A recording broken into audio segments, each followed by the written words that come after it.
भगवान कृष्ण ने अपनी देह लीला का त्याग कैसे किया? भगवान श्री कृष्ण भगवान विष्णु के अवतार है। उन्होंने पृथ्वी पर धर्म की रक्षा और अधर्म का नाश करने के लिए पृथ्वी में अवतार लिया था। जब महाभारत का युद्ध समाप्त हुआ और धर्म की स्थापना हुई, उसके बाद श्री कृष्ण द्वारिका में रहने लगे। गांधारी के श्राप को सिद्ध करने के लिए भगवान श्री कृष्ण ने माया का विस्तार किया और अपने परिवार का विनाश कराया। इसके आगे क्या हुआ आज हम जानेंगे। आप हमारे प्रस्तुति को पूरा जरूर सुने ताकि हम अपने धर्म के प्रति ज्ञान हो। कथा का प्रारंभ बलराम जी से होता है। यदुवंशियों का विनाश हो जाने के बाद बलराम जी बहुत दुखी हुए। वे जंगल में जाकर ध्यान मुद्रा में बैठ अपनी आत्मा को परमात्मा में लीन कर दिया। तभी उनके देह से एक विशाल सिर वाला सर्प निकला और पास के नदी में चला गया। यह सारा दृश्य श्री कृष्ण देख रहे थे। वे बहुत दुखी हुए। वे समझ गए अब सब कुछ खत्म हो चुका है, अब कलयुग का आगमन होने वाला है। इस विचार में श्री कृष्ण एक पीपल के पेड़ के नीचे बैठ गए। भगवान श्री कृष्ण उस समय अपने चतुर्भुज रूप धारण कर रखे थे। उनके देह से दिव्य प्रकाश की क्रांति निकल रही थी, जो अंधकार को मिटाकर समस्त वातावरण को प्रकाशित कर रहा था। उस समय भगवान अपने दाहिनी चरण में बायां चरण रखकर बैठे हुए थे। उनका लाल लाल चरण का तलवा रक्त कमल के समान चमक रहा था। तभी वहां से जरा नाम का एक बहेलिया गुजर रहा था। वहां जंगल में शिकार करने आया था। श्री कृष्ण का लाल लाल चरण दूर से हिरण के मुख समान प्रतीत हुआ, जिस कारण वह बहेलिया छुपकर अपने बाण से भेद दिया। जब वह पास आकार देखा तो भगवान श्री कृष्ण अपने चतुर्भुज रूप में जमीन में बैठे हुए थे। भगवान के मुख मंडल में दिव्य मुस्कान थी।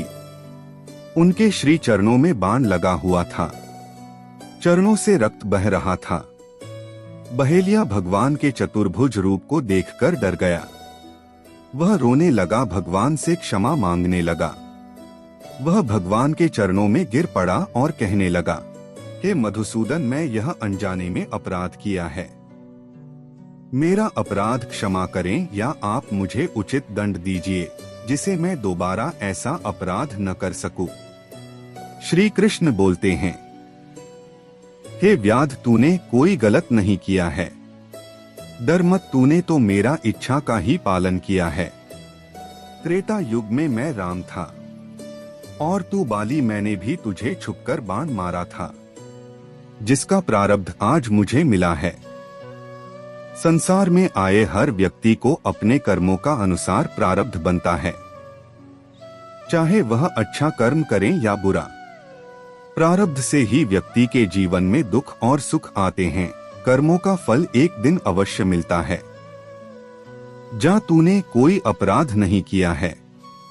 तेरे लिए स्वर्ग के द्वार खुले हैं। इसके बाद श्री कृष्ण का पता लगाते लगाते श्री कृष्ण के सारथी दारूक पहुंच जाते हैं। श्री कृष्ण की ऐसी अवस्था को देखकर दारूक के हृदय में प्रेम की बाढ़ आ पहुंची और नेत्रों से अश्रुधार बहने लगे। वे रथ से कूदकर भगवान के चरणों में गिर पड़ा। दारूक के सामने ही भगवान के रथ पताका सहित भगवान के दिव्य आयुध आकाश में चले गए। ये सभी दृश्य को देखकर दारूक के मन आश्चर्य की कोई सीमा नहीं रहा। श्री कृष्ण ने दारूक से कहा, आप द्वारिका चले जाएं और वहां यदुवंशियों के पारस्परिक संहार, भैया बलराम का देहात त्याग और मेरे स्वधाम गमन की बात कहो। और कहो कि तुम लोग अब द्वारिका में ना रहो, मेरे ना रहने से समुद्र द्वारिका को डूबा देगा।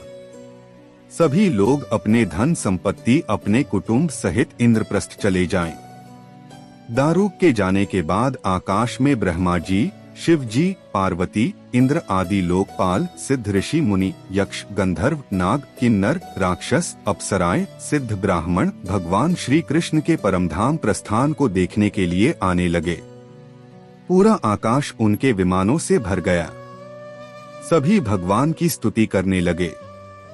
आरती होने लगी, ढोल नगाड़े बजाने लगे, सभी फूलों की वर्षा करने लगे। भगवान ध्यान की अवस्था में अपने नेत्रों को बंद कर भगवान श्री कृष्ण अपनी आत्मा को अपने स्वरूप में स्थापित किया और दिव्य प्रकाश के साथ भगवान अपने श्रीधाम को प्रस्थान हुए। आगे की कथा अगले वीडियो में देखेंगे।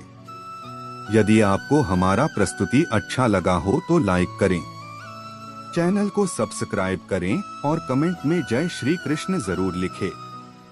धन्यवाद।